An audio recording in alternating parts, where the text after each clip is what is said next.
I'm Jen Taylor Skinner, and this is The Electorate.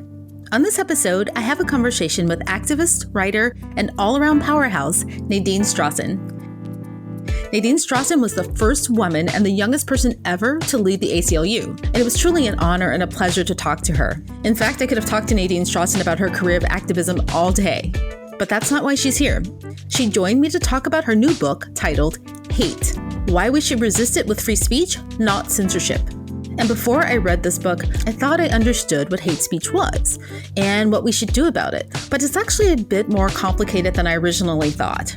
Nadine and I discuss how the definition of hate speech changes depending on who's defining it. How do we exactly quantify the harm to an individual or group who are the targets of hate speech? We also talk about non-censorial ways of curbing hate speech. And lastly, a bit of a warning. Because we're discussing hate speech in this conversation, we do mention some of that offensive speech throughout the conversation for the sake of citing examples, so please be forewarned. This has been one of the most instructive conversations I've had in a long while, and I hope you enjoyed as much as I did. So here is my conversation with Nadine Strossen. Nadine Strossen, welcome to the podcast. I'm delighted to be here, Jen. So you open your book with this really interesting question. You pose this really interesting question, and on the face of it, it sounds really simple, but when you dig deeper, it really isn't. I guess in so many words, how do you define hate speech? And I'm thinking of course I know what hate speech is. We all know what hate speech is, but do we really, right? Because depending on the lens, through my lens, I think I know what hate speech is. But someone who's conservative, someone who doesn't like people of color, for instance, would say that, Black Lives Matter. Their language is hate speech. So how do you define it? And is there a fixed definition? There is no fixed definition in terms of the law in the United States, Jen. The United States Supreme Court has never defined a category of speech based on its hateful content and said because of that content or message, it is unprotected. It does not come within the First Amendment free speech protection. So in that sense, I want to say this at the beginning, it's different from another legal concept that many of your listeners will be familiar with, obscenity.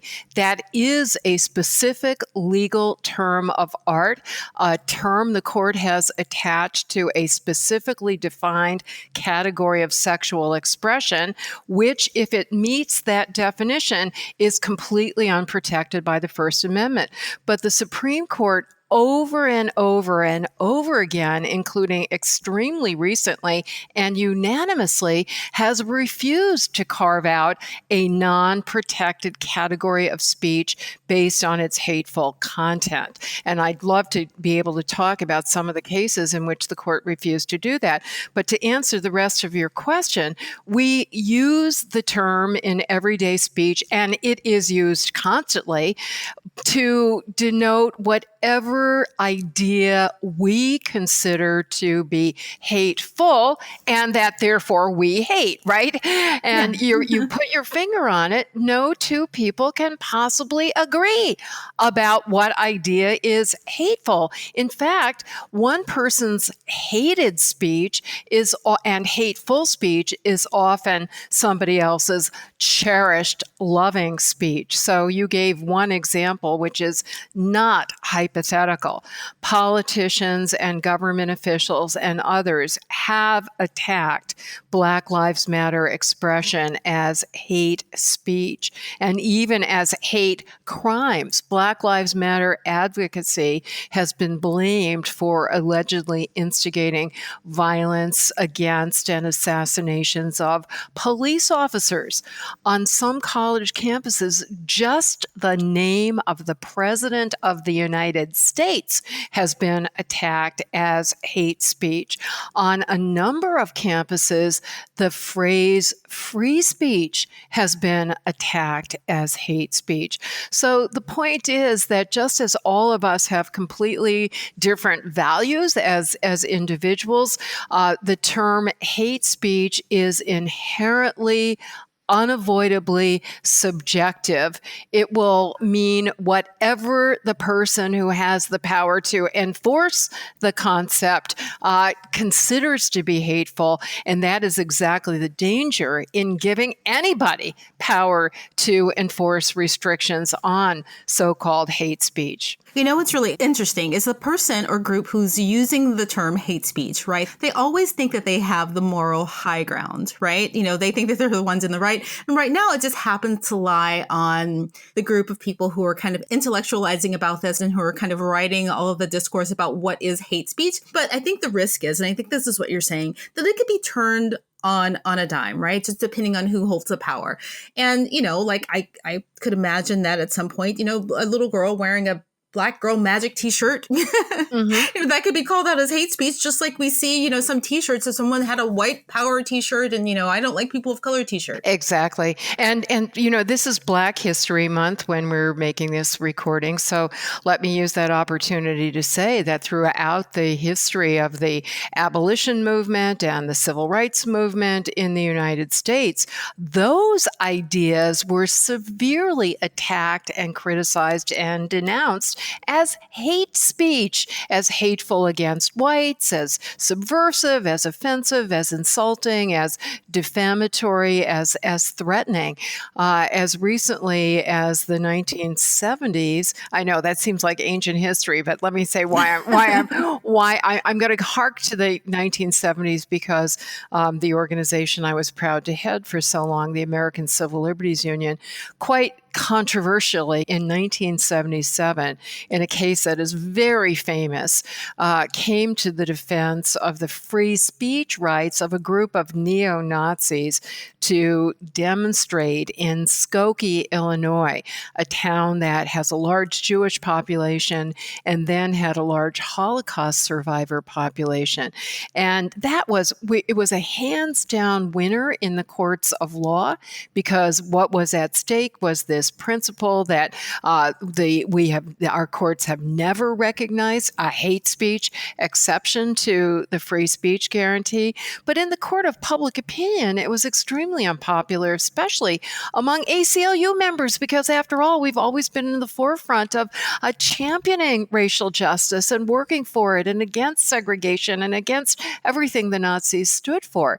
But we pointed out in our brief in that case, Jen, that just a few years earlier, in another town in Illinois, namely Cicero, which is in the south of the state, very different demographic, very different view of what is hate speech, we had to come to the defense of the Martin Luther King civil rights movement because in Cicero, Illinois, that was attacked as hate speech and dangerous and subject to suppression. Wow. Well, that's really interesting. I actually have a personal anecdote for you because I was thinking about this when I was reading the book, and I'm so glad your book came out because it helped kind of, I guess put some formality around these kind of loose thoughts I was having. So I don't know if you remember this a few years ago. Actually, it must have been more than a few years ago because Obama was president and there was loads of, what we would consider hate speech coming out when he was president.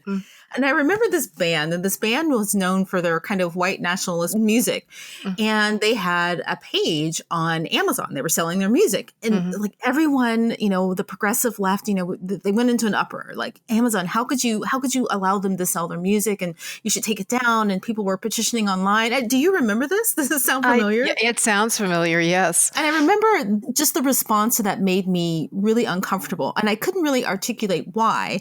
And now that I've read your book, I understand why. Because I was thinking at the time what I would want for anyone to be able to say anything, right? Like, what's allowed, I guess, through the First Amendment, but to live in a society or to live in a country where it's just rejected by people. So it doesn't really matter what you say. Yeah. And in the category of music that is controversial and sought to be suppressed as hate speech, in the 90s, I believe it was, that so-called gangster rap came to the fore. And that was highly critical of the police and using very hyperbolic language, I would say. I didn't construe it literally, but talking about killing police officers who were as revenge or to prevent them from killing African Americans and others. And that was a really serious social problem that they were protesting through their music. One of the songs was called Cop Killer, I remember, and that was completely denounced by politicians across the spectrum, Democrats as well as Republicans, saying, that's hate speech. speech that's hateful, it's dangerous, it's inciting violence. It ought to be banned. Right. That just goes back to the point. I don't want to, beat a dead horse, but it goes back to the point of the lens, right? The people who were making the music saw it as a form of protest against the violence that was happening, that was directed towards them. So, yeah, if one example that I only recently became aware of, I'm very aware of this organization called the Westboro Baptist Church. If your listeners, I'm sure, will have heard of it when I mention their website. Let me give a trigger warning.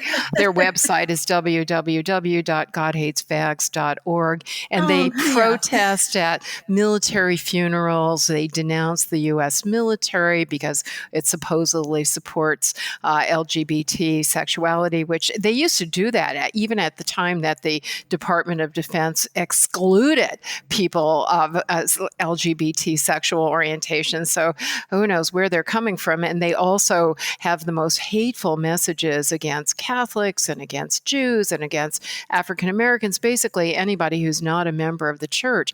And famously, I think fairly famously, somebody who was born into the church and grew up as a leader of it, namely Megan Phelps Roper, a couple of years ago, she was on Twitter trying to recruit to the church. And as a result of very patient interventions by other people, including a rabbi who had a different interpretation of the scriptural passages that she was relying on, to make a long story short, it was a slow process. She was weaned away from the church. And it's a very dramatic story, which she told in a memoir that came out within the last year. And the reason I'm telling this story is that even though I knew about the church and I had read some interviews with her and listened to some TED Talks that she had given, it wasn't until I read her memoir that something dawned on me. She said, our website and our slogan is, God hates fags. We don't hate them. We are the only people who love them because we are trying to save them from God's condemnation. We are trying to save their souls from eternal hellfire and damnation. And I thought, oh my goodness. I mean, obviously, I completely reject that philosophy, but she is, by her lights, she is not engaging in hate or hate speech. It's redemptive speech by her values. Wow, that is a story. So why does that present a problem or a conflict with the First Amendment? So first of all, I have to stress, Jen, that my opposition to restricting hate speech above and beyond the restrictions that are already permitted in U.S. law, and I'd like to come back to that in a moment, but anything beyond that, which I refer to as censorship, I believe would be at best ineffective in reducing hatred and at worst counterproductive.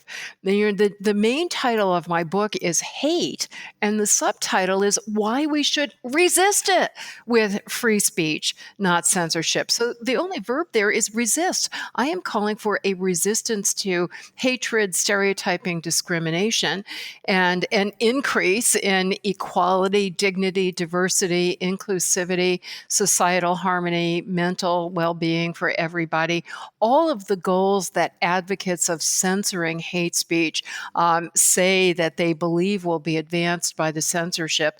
And I completely share those goals. But even putting the First Amendment aside, just purely from a policy, pragmatic, strategic perspective, I am absolutely convinced, looking at the track record of these laws in other countries and when they have existed in our country, which they have in the past, that they, no matter how well intended they are, they will do more harm than good. So I'm happy to talk about the First Amendment principles, but I want to make it clear that my opposition to censorship stems equally, at least, from a conclusion that it is ineffective in dealing with the serious problems of hateful attitudes and actions. Right. Well, it seems obvious now, especially after reading your book, that censoring something, censoring the language, just the language, the speech, like going back to my example about the band, if you'd taken that band offline, that doesn't take away the curiosity or someone's interest in hearing what they have to say. It still exists, right? And actually, it actually might make it even more attractive to people if you censor it. Exactly. And in my book, I point out that the phenomenon of censorship actually having the perverse impact of increasing attention to and distribution of whatever the attemptedly suppressed message is such a common phenomenon that we have multiple terms for it, including the forbidden fruits effect or the boomerang effect. It's often called the Streisand effect because many years ago, Barbara Streisand was trying to take photographs of her Malibu home off the internet, and that just resulted in a huge increase in attention to those photographs. I didn't know about that. That's funny. So this is kind of a rookie, question. I don't have a legal background, but what hate speech laws are there on the books right now? Okay. So first of all, many other countries around the world do have these laws, including countries that are otherwise comparable to ours, Western democracies, countries that share our common heritage with the United Kingdom itself, Canada, Australia, New Zealand, the European countries, many, many others. Before I comment about those laws, if you'll let me, please, I want to round out a point I made earlier, which is that in the United States, we do allow hateful speech to be suppressed in certain circumstances. I've already said that the Supreme Court has never recognized a category of unprotected speech based on its hateful content. That's because we have something called the content neutrality principle or the viewpoint neutrality principle that government may not suppress speech merely because of disagreement with its viewpoint, its content, its message, its idea. But when you get beyond content to look at the context, the court has said that speech with any content, including a hateful content, in certain contexts, in certain facts and circumstances, may be suppressed if it creates an emergency, namely if it directly causes certain specific, imminent, serious harm. And the court has recognized some specific categories of speech that satisfy that emergency principle. For example, and some of these will sound familiar, intentional incitement of imminent violence where the violence is likely to happen imminently, or a so-called true threat. And the court uses the term true threat to distinguish it from the way we loosely use the term threat in everyday speech. I've heard students say, I feel threatened by the fact that Donald Trump is holding a rally in this town or that Richard Spencer is going to be speaking on campus. No, that's not enough to censor it. But if the speaker is addressing a particular audience and means to instill in the members of that audience a reasonable fear that they are going to be subject to some kind of harm, and it doesn't matter if the speaker intends to carry out the harm, as long as the speaker means to instill the fear, that in itself is harmful, because if you're the target and you reasonably believe that you're going to be subject to harm, that's going to inhibit your freedom, including your freedom of speech, right? And another example is targeted harassment or bullying, where, again, the speaker is directly targeting a particular person with an intent to frighten or harass them, and it's sufficiently severe or pervasive. So the point is that when there is a really tight and direct causal connection between the speech and imminent harm, it can and should be punished in our system. Where the laws of other countries go beyond that is they say, well, even if you don't satisfy that demanding standard, the fact that the speech might indirectly, at some point in the future, potentially lead to harm, or it makes somebody feel uncomfortable, or it's vaguely feared. And I don't mean to at all dismiss the seriousness of those concerns, Jen. I absolutely know that speech that falls far short of the emergency principle can cause enormous harm. It can make people frightened. It can make people insulted. I mean, all of us have been hurt by speech, right? And many of us have been subject to hateful speech. I certainly have. But the point is that if you give the government or whoever is enforcing these codes the latitude to punish speech that might indirectly, or have a looser connection to harm, then that simply gives too much discretion. And basically, all speech is endangered, going back to the examples we talked about earlier. Yeah, but even still, again, without my having a legal background, there seems like there's a lot of subjectivity there, right? Like imminent, like what's imminent and hurt, like, hurt by speech. How do you quantify that? Yeah, and you're exactly right that one can never completely eliminate subjectivity, but one can or the discretion on the part of the enforcer, whether it be a judge or a police officer, but one certainly can constrain it by defining those terms very strictly. And the United States Supreme Court has been extremely strict in enforcing these standards. So let me give you an example. This one isn't from the U.S. Supreme Court, but it's from a lower court. It didn't, as far as I know, it's not been appealed beyond that. And it involved President Trump. At the time he was candidate Trump for the presidency. And at one of his campaign rallies, he made some statements that were seriously investigated by law enforcement, and then they were subject to a civil lawsuit by protesters who were attending a campaign rally who were assaulted by Trump's supporters and, physically suffered some injury. And they were trying to hold Trump responsible for satisfying the emergency standard, specifically intentional incitement of imminent violence, where the violence is likely to happen imminently. And he made statements such as, "Get them out of there." And he pointed to the protesters. And then he said something like, in the old days, we used to be able to rough them up or something like that. And I'll pay your legal fees. And by the way, to satisfy the standard of incitement, you don't have to expressly say, attack them, because as long as the message is clear, you don't have to use so many words. And the court in that case came very close to, it said, this is a difficult case. It does come very close to the line, but the saving grace is that Trump said, don't hurt them. He also said that. So he said, get them out of here. He made some other statements that indicated that, rough them up. But then he said, don't hurt them.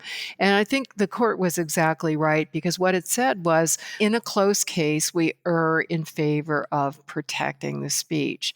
So there is some subjectivity. I think another judge could have come out differently in that case, but there is a presumption in favor of free speech in our system.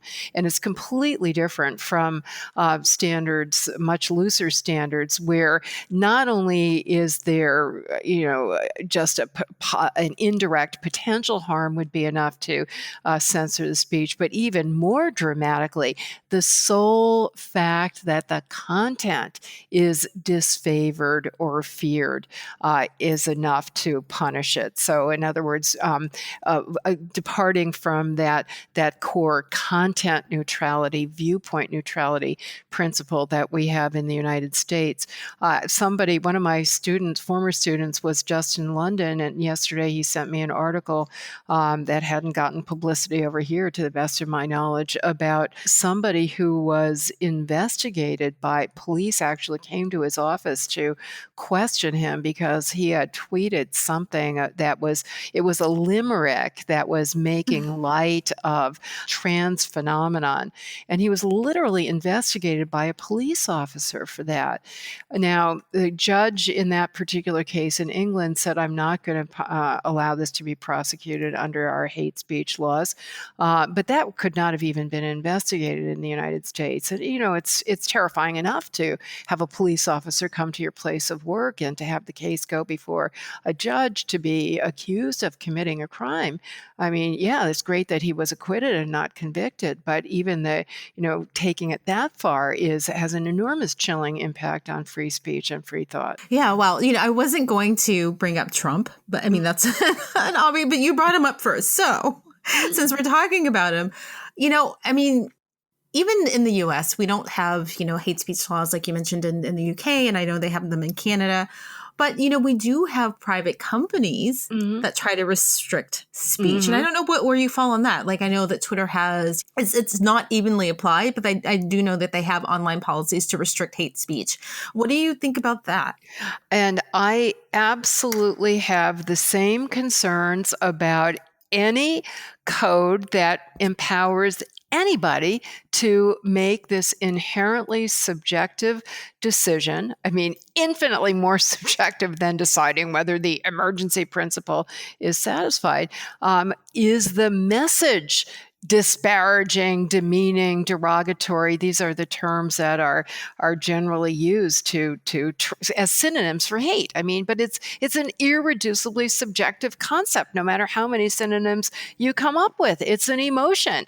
And just as it's impossible to define hate, no matter how many synonyms you come up with, it's also impossible. And therefore, we have to recognize that if the enforcer is an employer, if the enforcer is a social media company, if the enforcer is a traditional media company, if the enforcer, quite frankly, is you or me, it's still going to be inherently subjective, enforced in accordance with the values and preferences of whoever the enforcer is. And so the more power the enforcer has, because it's such a dominant, let's say, social media company, so that if you don't have free access to it, you're being cut off from a very vital source of information and communication and expression, then I am at least as bothered by that as I am if that power is wielded by the United States government. And in fact, when you look at the enforcement patterns of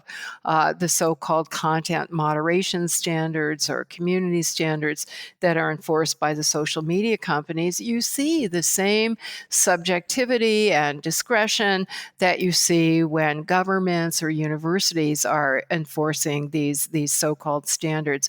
And there's one aspect that we haven't yet touched on, Jen, which is that in addition to the inherent subjectivity and discretion that comes with enforcing codes against hateful content or generally feared content short of the emergency standard, that over time, disproportionately, there is a consistent pattern that these so-called standards are disproportionately enforced against members of minority groups and people who are advocating for unpopular causes or causes that are unpopular to the powers that be. And typically that includes anybody who's advocating for social change, social justice, and reform. And that's why so many of the human rights advocates that I quote in my book from other countries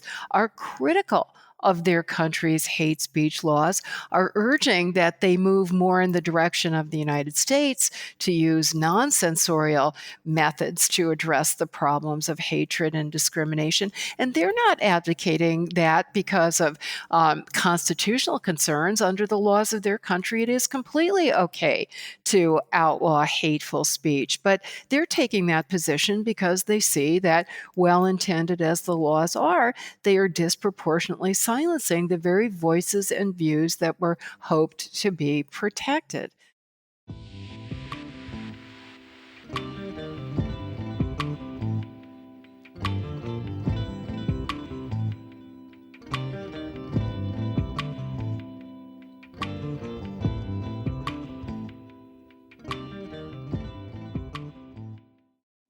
Ryan Reynolds here from Mint Mobile with a message for everyone paying big wireless way too much.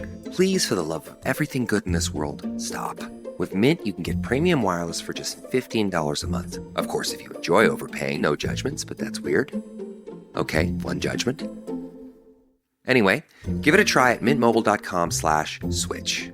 Upfront payment of $45 for 3-month plan, equivalent to $15 per month required. Intro rate first 3 months only, then full price plan options available. Taxes and fees extra. See full terms at mintmobile.com.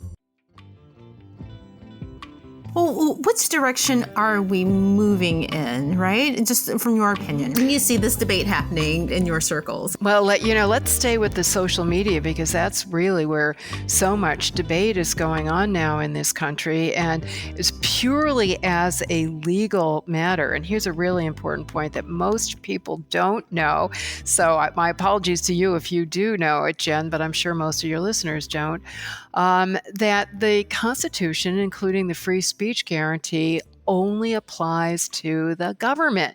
So Facebook and all the other social media companies, they're not constrained by the First Amendment. They can do whatever they want in terms of they can censor particular ideas, they can censor particular speakers, or not. It's completely up to them.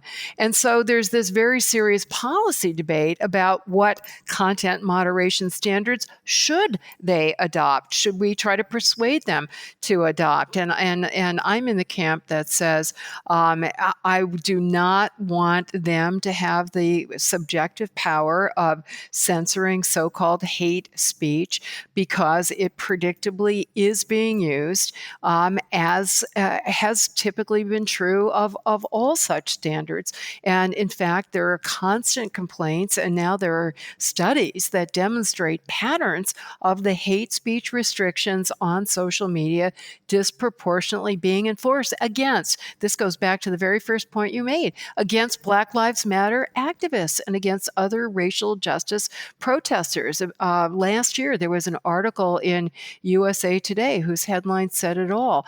It was called Facebook While Black, activists call it getting zucked.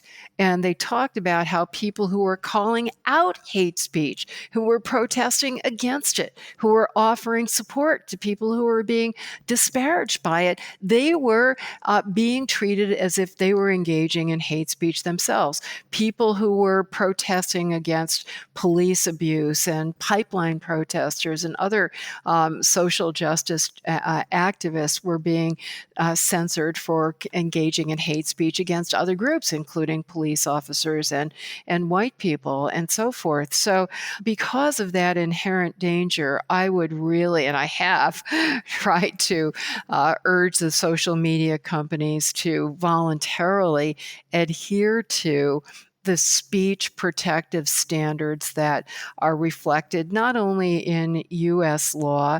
Now let me say that, those standards that I described, the viewpoint and content neutrality on the one hand, and it has to be an emergency on the other hand, those principles are reflected in international human rights free speech law, as well as under United States law. And therefore, for the past few years, the United Nations Special Rapporteur on Freedom of Speech, a law professor named David Kay, has been advocating that the giant social media companies should voluntarily adhere to the international human rights free speech guarantees. In 2011, the UN adopted these general principles that calling for large business companies to voluntarily comply with human rights norms.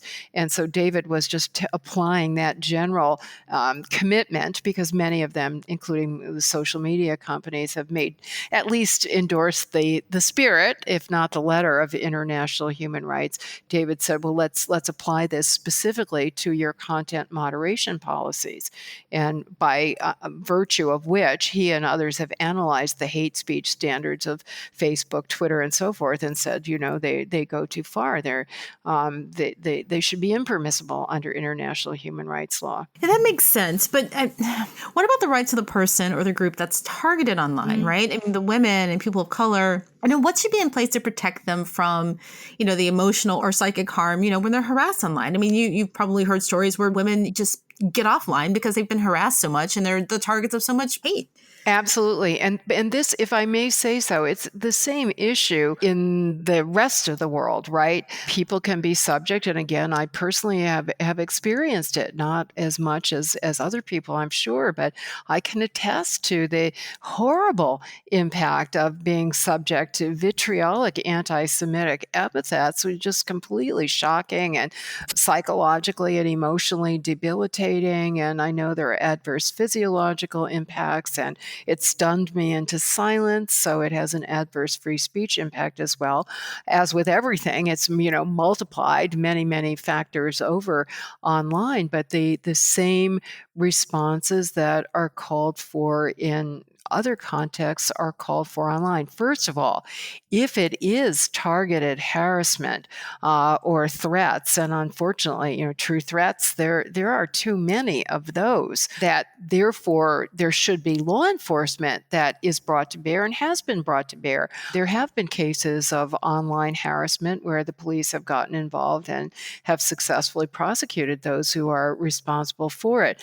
But if it falls short of that and it is upsetting, but it doesn't present that imminent emergency, then we have to use the non-censorial approaches that we've always used, which can range from ignoring it to answering back, to having other people answer back. And this is such a serious problem that a lot of resources have gone into explaining concrete strategies. And the one that I find the most helpful, Jen, was put out, it's a handbook or a toolkit that was put out by a wonderful organization called PEN, as in PEN, America. It's an organization for and of writers and journalists, and they describe themselves as being at the intersection of writing and free speech.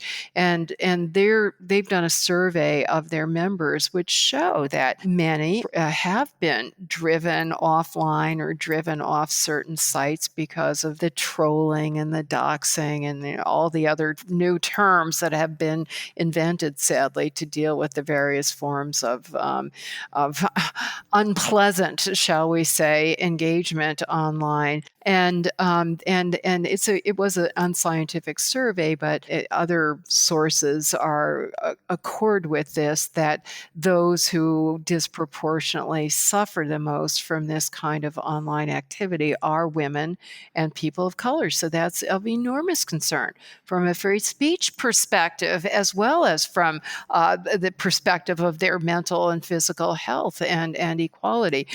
So PEN's toolkit is really great. It gives a whole list of roster of steps that should be taken that vary depending on who you are and what your role is and what the exact nature of the online problem is. So, for example, they've got a lot of steps that the employer should take. If you're working for a newspaper or some other kind of publication, here are all the steps that the employer should take to make sure that employees are not subject to that kind of conduct. Here are steps that your friends and others should take to step up and provide support for you.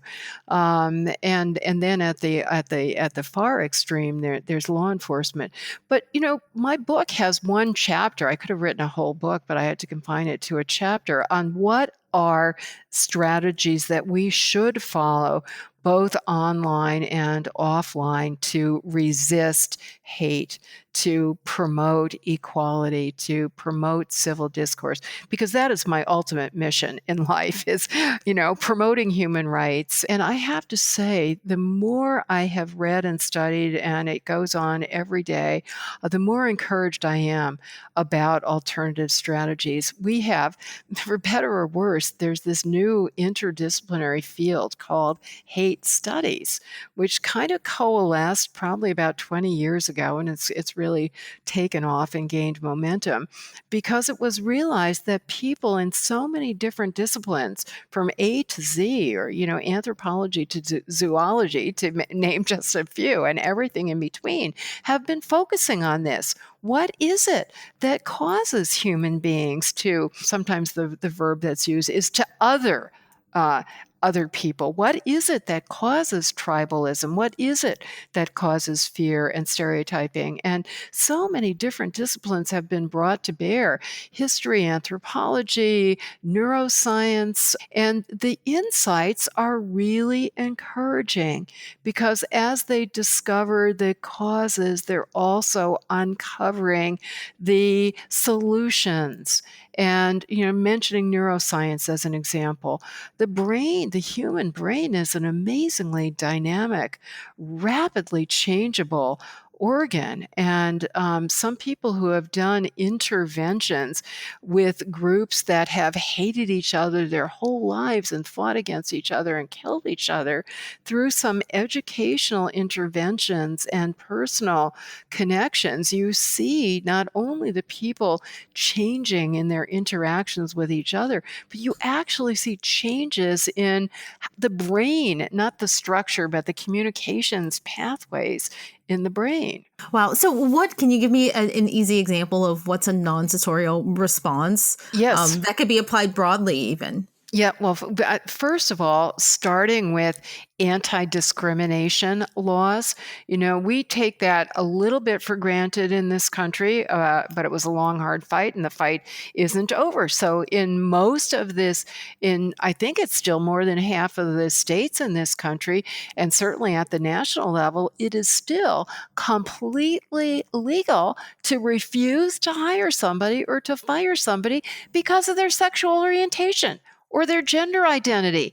I mean, to me, outlawing actual discriminatory conduct is a lot more significant and constructive than outlawing a discriminatory idea or expression of the idea.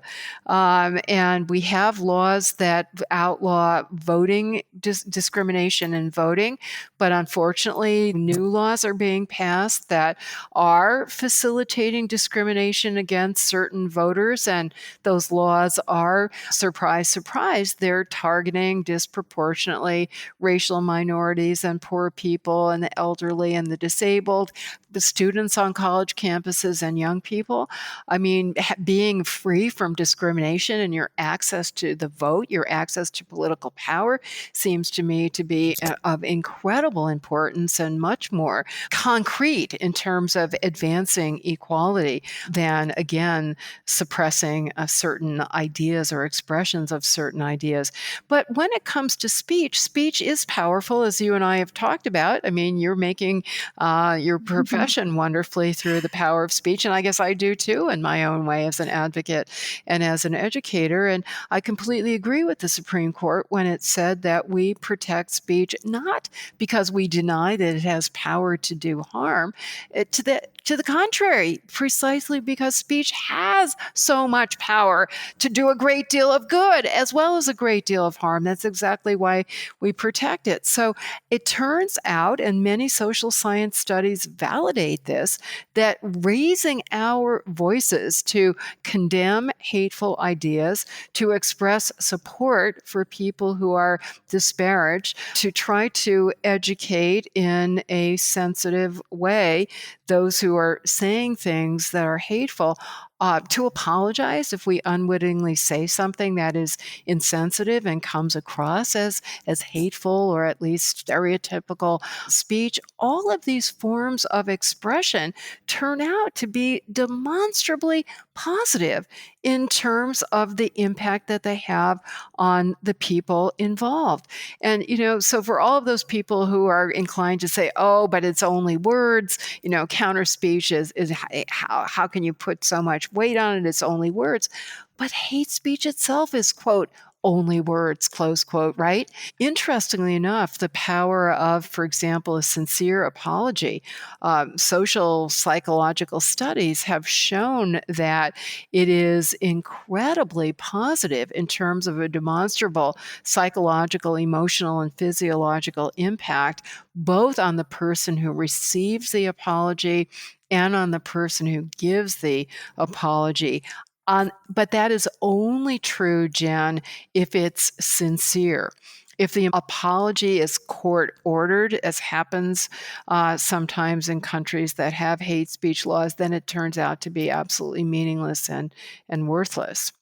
What about shaming people as a form of censorship? Because I just thought about that. Like, 'cause it seems like it's equally as non-effective or not effective as, restricting, like legally restricting hate speech, but shaming people because the emotions or the reasons why they're spouting out hate speech don't go away when you do that. What are your thoughts? You are exactly right. And it's a very difficult question for this reason, because shaming is a form of counter speech, right? It's an example of, it's not the government, it's we in the public, whether it be colleagues or neighbors or coworkers or people who are patronizing restaurants or so forth.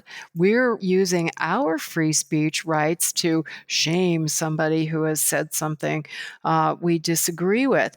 And yet, you are exactly right that for all practical purposes, it can have as much of a censorial impact, if not more, than government punishment.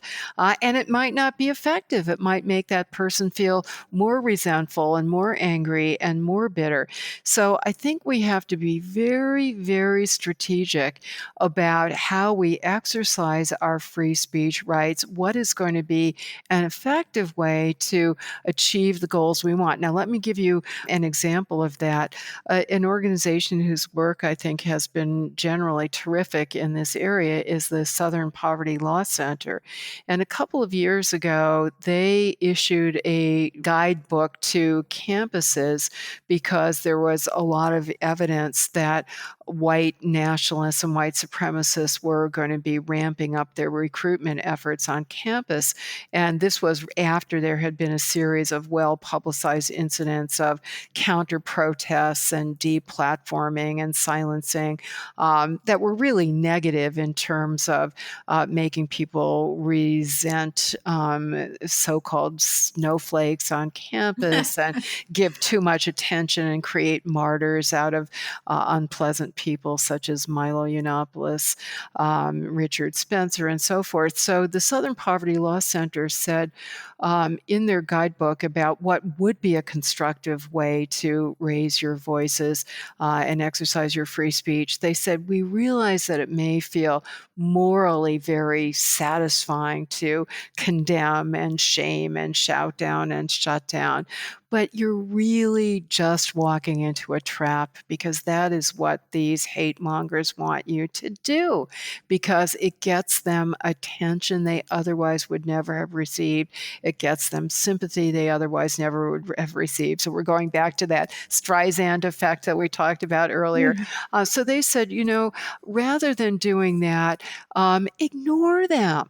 Or if you really want to do something more concrete, then have your own alternative event somewhere else that's a positive celebration of diversity and equality and dignity, and have dancing and food and have fun. And I also want to cite another example here in the shaming vein, Jen, because it goes back to that Megan Phelps Roper example that I mentioned. She's one of a series of former hate mongers whose narratives I've been reading. It's a fascinating genre that's growing. And they talk about what is it that induced them to leave even movements that they had been born into. Another example is a guy named Derek Black, ironic name for somebody who was born into a white supremacist family. But he and Megan and others of this sort have said that certainly treating them as criminals, as happens in Europe and Canada and other countries, would not help. Stigmatizing and shaming them would not help. But what is really essential is reaching out to them with empathy and compassion, not for their ideas, but for them as human beings, and not showing hatred toward them. It takes a great deal of self-control to do that. But again, if you want to be strategic about what is likely to have a positive impact, that's what you have to do. And, you're not guaranteed to recruit and redeem, is the word they often use, every hate monger through that kind of empathetic reaching out. But I think you're guaranteed to fail to do so if you engage in the shaming tactic. Now, I have to say this as a result of a discussion I had at a university last week. I feel I have to make a disclaimer here that otherwise never would have occurred to me, because the person who was questioning me said, but you're emphasizing reaching out to these individual hate mongers, but that's so trivial because we've got this systemic structural problems of racism and discrimination. And I could not agree with that more. I think I said earlier, what should we do? Well, let's start with having laws in place. Let's start with dealing with problems of the criminal justice system, the civil justice system. Studies have shown that there are various kinds of systemic discrimination that are baked into those systems. Fortunately, we have many, many initiatives now that are receiving support across the political spectrum to unpack that and attack it. That is critically important. There's also some substantial evidence that all of us are subject to so-called implicit or unconscious bias. Not surprising given the structural racism and sexism and so forth that's in the system. Again, the positive is that there are a lot of educational efforts to break this down, and the mere awareness of it is a very important first step. So these are really, really constructive efforts that we should make. I want to give you one other example. It's just a great line that I read on another campus where I was speaking, the University of Oklahoma. They had a couple racist speech incidents, and there was a lot of pressure on the president of the university to expel the students who had, not targeted, just, singing a horrible song with horrible, racially violent and discriminatory lyrics, but not punishable under the First Amendment. And I think if you're going to do something to reach out to those students to prevent them from harboring those ideas, and they may not have. It may have just been a stupid, drunk prank, who knows? But it seemed to me that expelling them would not be a constructive way to try to bring them into the fold of non-racism, non-discrimination. But there was so much student pressure, and then the president, when there were calls to fire the president because he wasn't expelling the students. And an article I read in the campus newspaper quoted a African-American professor named George Henderson, who was only the third African-American professor ever to be hired at that university way back in 1967. And he had literally worked together with Martin Luther King. And I don't know how many people remember that King and the other civil rights activists, they went toe to toe with people who were hurling not only epithets at them, but spitting at them and throwing stuff at them. And they maintained their dignity. And it may not have won over their assailants, but it certainly won over the public at large and led to the momentum to pass the Civil Rights Act. And Professor Henderson said, he completely opposed expelling those students. And he said, back in the day in the civil rights movement, our method was not to excommunicate, but to communicate. Isn't that beautiful? Yeah. Yeah. Wow. There's a couple of things that you mentioned I wanted to respond to. You mentioned the student that said, we should really be worried about systemic racism and, unconscious bias. And, the systemic stuff you can actually legislate. So that's one good thing. But in regards to individual hate speech and individual thought, if you shift the goal to re-educating people, then that, in some sense, it can take care of some of the systemic stuff, since they're the people who are making the systems or creating the systems. Absolutely. And, it's one of the things I really love about all the social science that I'm reading is that by and large, it reinforces what seems to be common sense. I'm going to be a little bit hesitant. I should be hesitant about that because so many people say, well, common sense is that if you say something hateful, it's more likely that something hateful will happen. So let me back off from that. But sometimes common sense is reinforced by social science. And there was this famous study or book that was written by a sociology professor at Harvard named Gordon Allport back in the 1940s called The Nature of Prejudice. And he formulated what was then and ever since been called the contact theory. And I think this is common sense, but it's been validated by hundreds and thousands of studies and meta-studies in so many contexts that the best way to overcome prejudice against a particular group of people is to actually have contact with people in that group. But Wow. Yeah. But what is really fascinating is not only the number, as far as I know, every single prejudice that's been studied, whether it was on sexual orientation or on age or on disability, you name it, whatever it is, that contact theory applies. But what's even more exciting is what's called the para-contact theory. And that's when you're not having contact with the actual person, but with a depiction of that person in the media, in a film or in a book, in a piece of music, you name the expression. And it has been shown that, for example, seeing a movie about a racial minority that you don't have any contact with in real life actually has almost exactly the same positive impact in breaking down stereotypes as the actual contact would.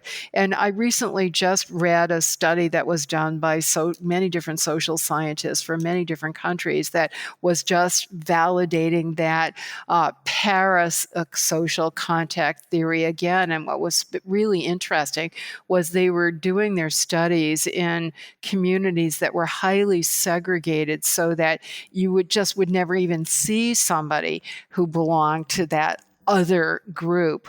And yet seeing a media depiction of that person broke down your stereotypes. And given how segregated so many communities are, that gave me a lot of hope.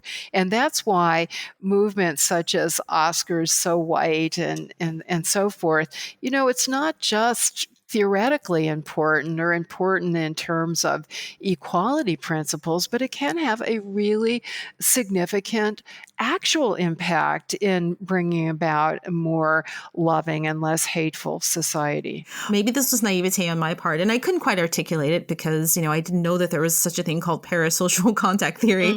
But I thought that would actually happen during Obama's presidency, right? Just the idea of, seeing this person in leadership and everything being great and being okay would have that effect on our culture. But I don't know.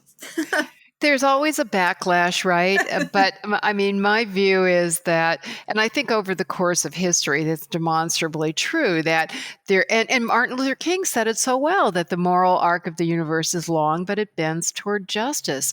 And certainly if you look at where the United States started in 1776, I mean, it was a great start to have a nation built on ideals of all men, i.e. all humans being created equal.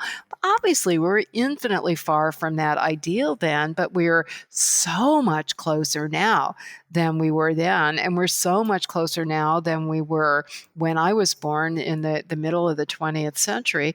And I have absolutely no doubt that, sometimes it will be 2 steps back and 1 step forward, and sometimes the opposite. But especially when I do so much speaking on college campuses, several a week, and all over the country, and many, many diverse kinds of universities and colleges, from community colleges to graduate schools, Big Ten to small liberal arts colleges, you name it.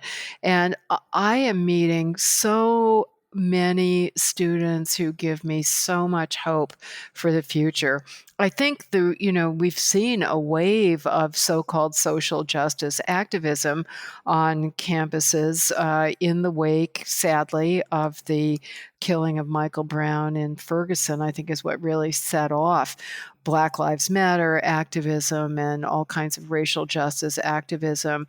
The Me Too movement has been very active on campuses, the movement for immigrants' rights. And we have not seen as much student activism for social justice since the late 1960s or early 1970s. And that this is not just anecdotal.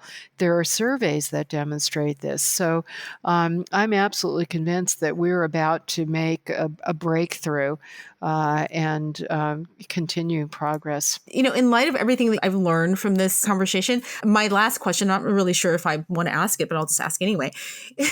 Is there any example of hate speech that you think should be censored or punishable as a crime? Because you give an example in the book where, maybe a swastika is painted on the side of a church or a school, and that's a crime, right? But the crime is not the hatred. The crime is the vandalism. Yes.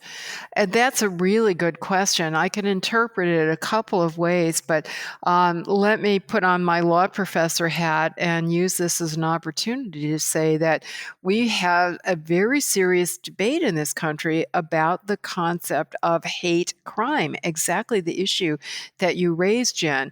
Should it be treated as a more serious crime when the vandalism, to use your example, is committed against a particular institution because of discrimination against the people who use that institution? So a swastika on a synagogue or some kind of graffiti on a mosque. Should that be treated as a more serious crime subject to what's usually called enhanced or increased punishment? And there was a very serious debate that no, you shouldn't do that because it's creating a thought crime. The added penalty is punishing the thought, and that's inconsistent with the most fundamental First Amendment values. The other way of looking at it, though, just as there are 2 ways of looking at what is hate speech, the other way of looking at this issue is, well, you could think of it as an anti-discrimination crime. In our country, it is completely legal to refuse to hire somebody or to fire somebody for any reason at all, unless it is a specific discriminatory reason, such as race, religion, or so forth. So by that same standard, we could say, well, it's already a crime to vandalize any building, regardless of what your reason for doing it is. But if your motive is a discriminatory one, if your purpose is a discriminatory one, that makes it a more serious crime. So I think there are respectable arguments both ways. The U.S. Supreme Court ruled that it does not violate the First Amendment. And so almost every state in the country does allow enhanced penalty for vandalism or assaults or any other crimes where there's a discriminatory selection of the victim. And there's a federal law that does the same thing. But you're raising a serious question about, is that a positive step? And as it happens, I've recently looked at the literature, and it's not at all clear that it does much good, either in terms of how the victims fare or in terms of how the perpetrator fares. And let me just put it in a broader context. We have a very strong movement in the recent past in this country toward restorative justice. I think many of your listeners will have heard that concept. It's been supported all across the political spectrum, recognizing that the U.S. has moved too much in the direction of being too severely punitive, mass incarcerations, very long sentences, that this does not do any good for society and it doesn't do any good for the individual. If anything, the person is likely to come out, a more hardened criminal and less likely to be reintegrated constructively into society, into family, into the community. And so why not we're now using restorative justice approaches, which include mediation and doing recompense compensation to the victims and discussion with the victims, all kinds of non-punitive strategies, that if we can do that for violent crimes, why can't we do it for thought crimes / hate crimes? Wow. Oh, wow. So much to think about. Yeah. Nadine Strossen, thank you so much for writing this book. Thank you for everything that you've done in your lifetime of activism and work. And I'm just really honored to talk to you. So thank you so much. I feel the same way about you, Jen. And you have so many fans among my friends. I'm really looking forward to listening to a lot of the episodes, including some that you mentioned today, which sound right on point. Oh, excellent. Thank you so much. Thank you for listening. The Electorette is independently created and produced by me, Jen Taylor Skinner. And of course, I'm the host. But I also do all of the editing, the audio, and the graphics. You name it, it's on my plate. So if you enjoyed this episode of The Electorette, please help The Electorette grow by subscribing. Just hit the subscribe button on whatever app you use to listen to podcasts. Also leave a review for The Electorette on iTunes. Lastly, one final way to help The Electorette is by following The Electorette on social media. That's @Electorette on Facebook, Instagram, and Twitter. Thanks again for listening, and until next time, keep up the good fight.